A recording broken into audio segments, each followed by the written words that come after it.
Good morning. I am 4 minutes earlier today, and as you can see, my internet is back.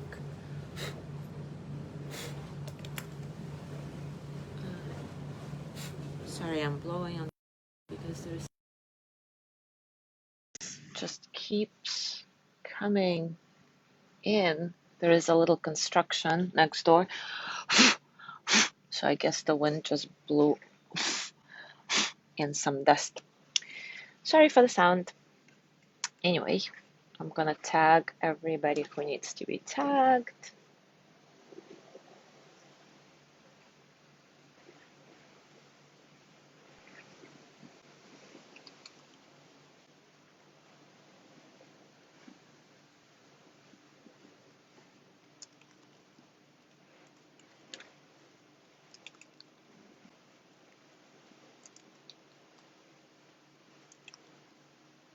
Good morning, Joey.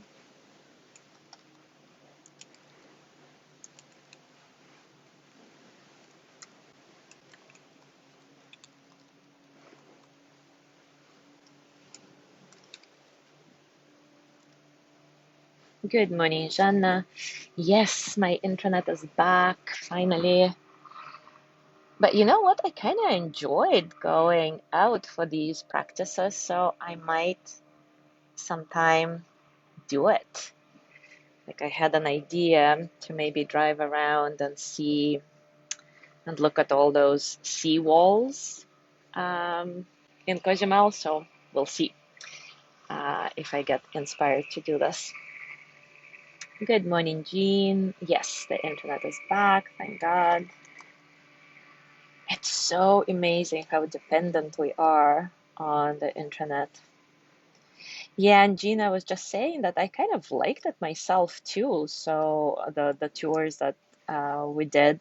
So I might just do it once in a while, to break the routine and drive around the island. So um, let me know if you need me to be in any particular spot.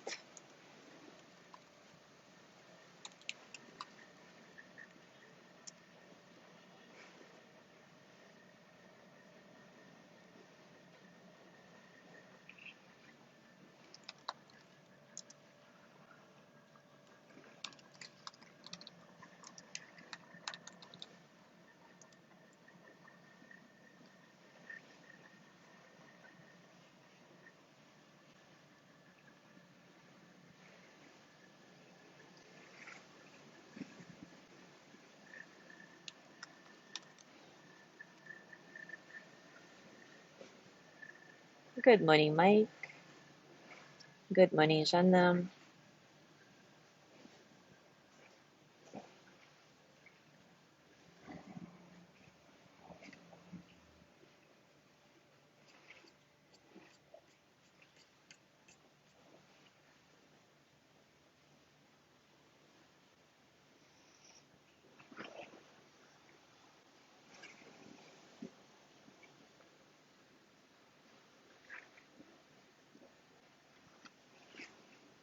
Good morning, Mary.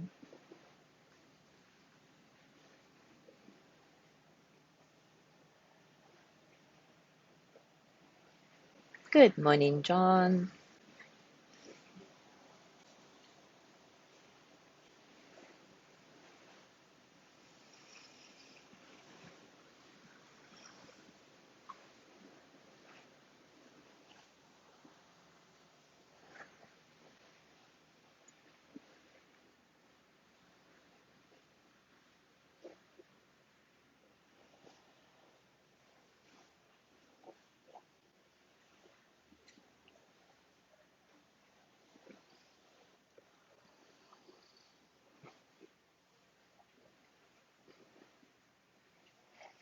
All right, it is time for us to start.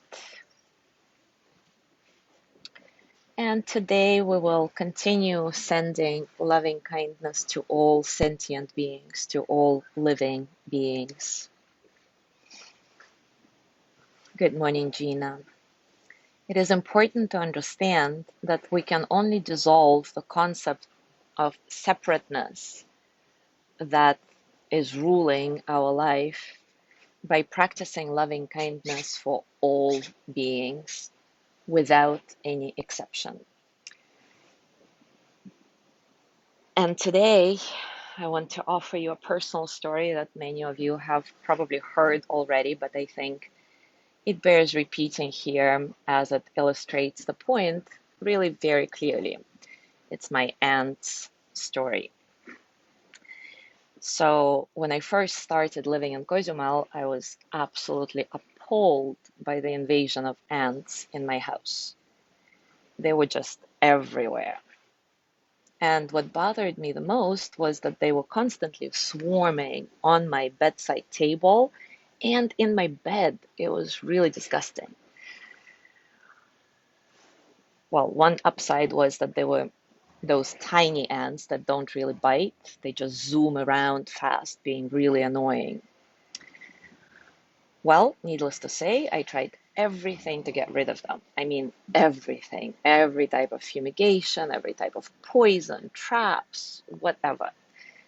But like true soldiers of apocalypse, the new armies of ants would emerge right after each new wave of fumigation. So it was completely futile.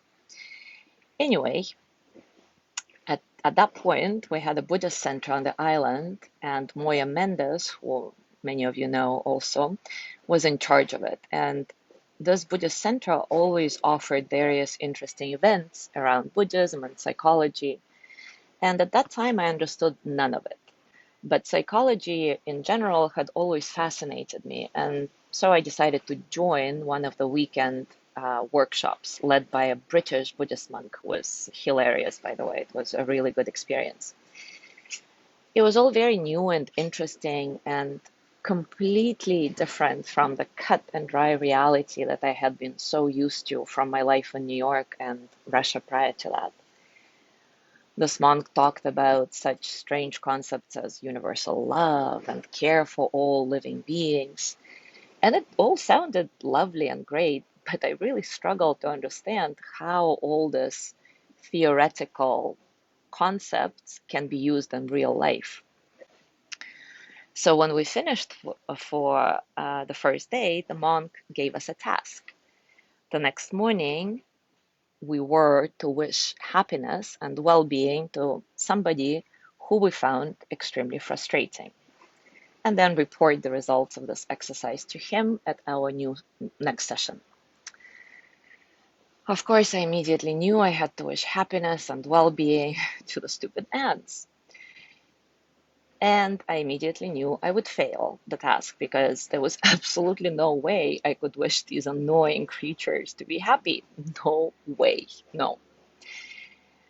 And of course, here I have to mention that I'd always been an A student, and failing a test was not something I could easily accept.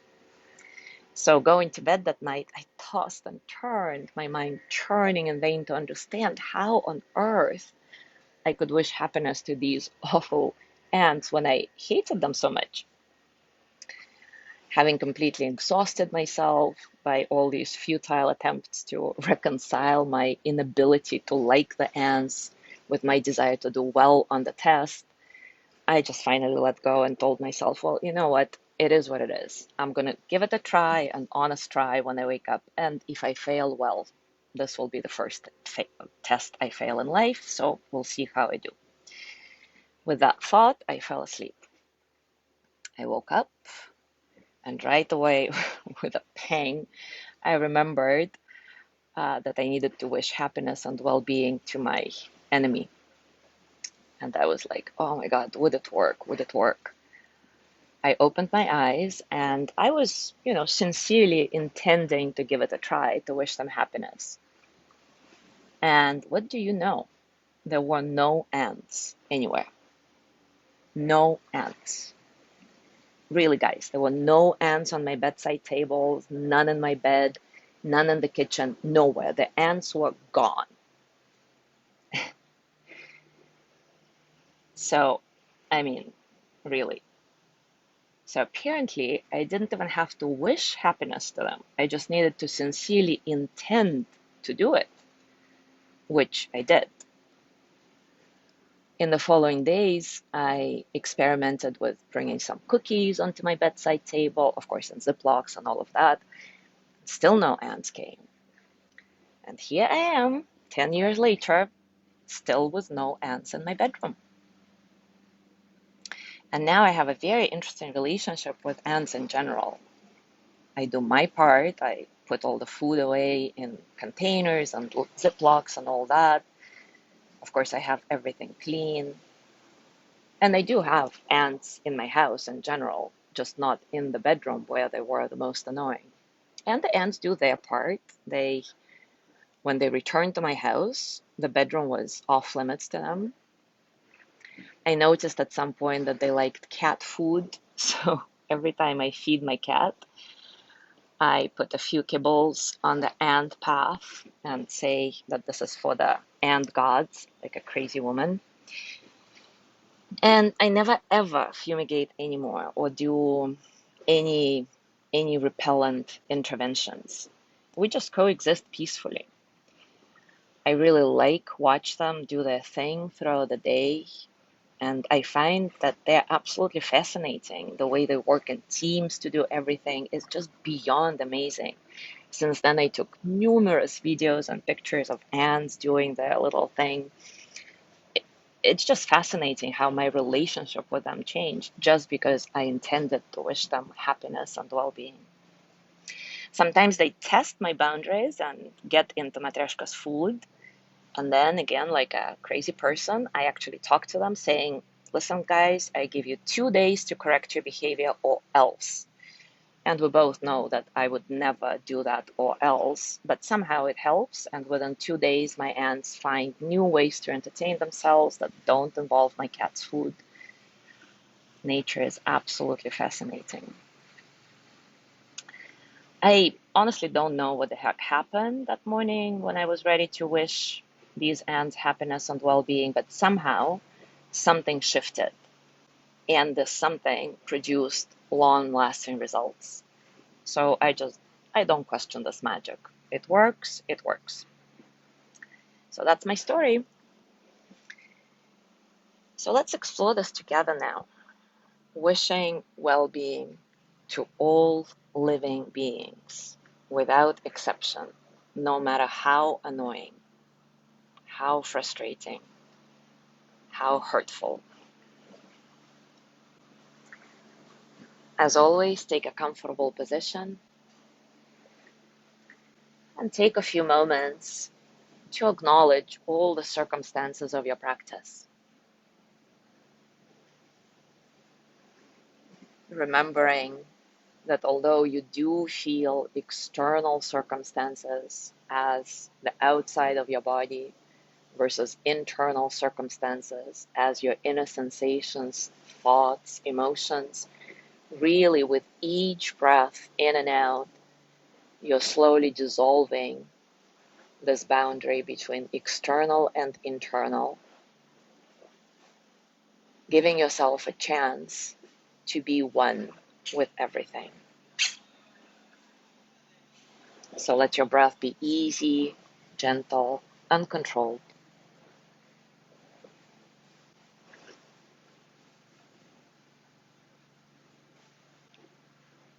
Invite effortlessness into your whole being, body, mind, heart.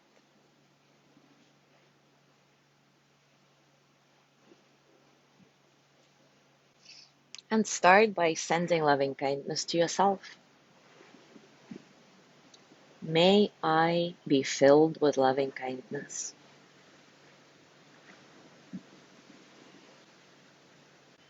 May I be well in body and mind.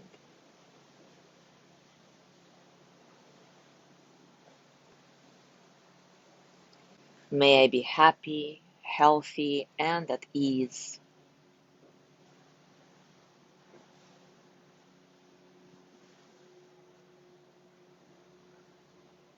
May I know deep, natural peace. These words are the ones that resonate best with you.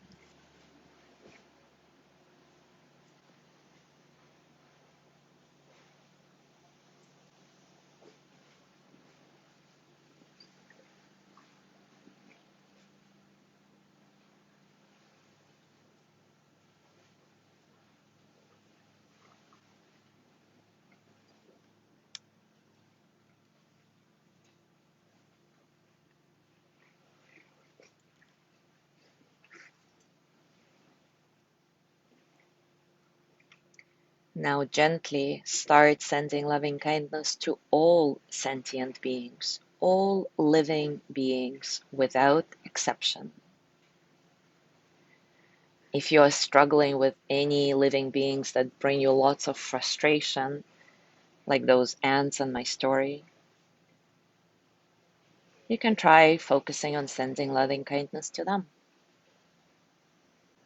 And see if you can open your heart to the idea that just like you, in their own way, they too want to be happy, healthy, free. Just like you, they want to live in peace and be filled with loving kindness.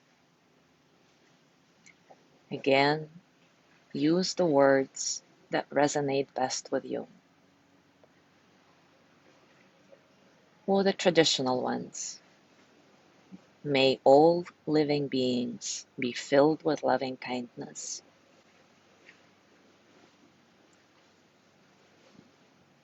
May they be all well in body and mind.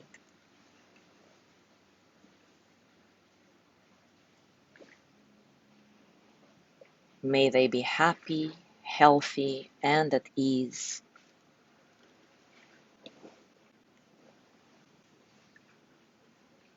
May they know deep, natural peace.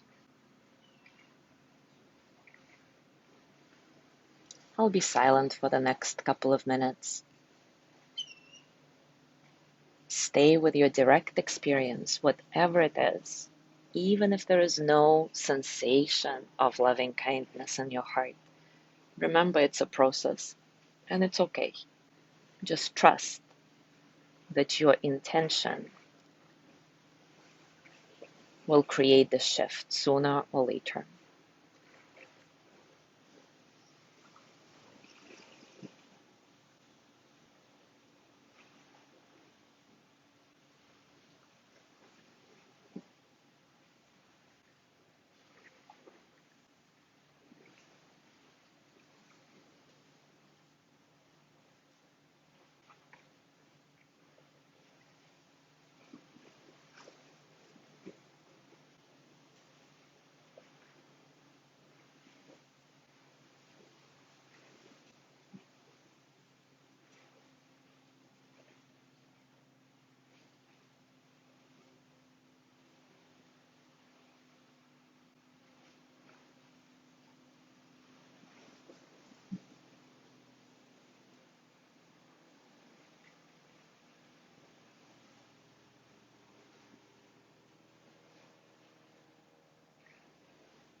Gently finish your verse.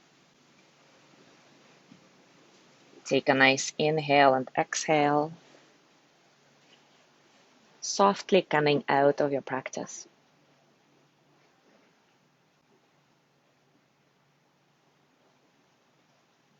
As you go through your day today, once again, I invite you to notice your relationship to the world around you, to all the living creatures, even those pesky ants or roaches or whatever frustrates you the most. And just see if you can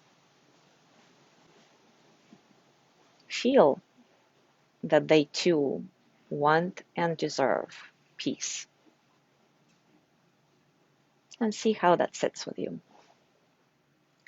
Thank you so much for being here. Have a beautiful day. I will see you tomorrow.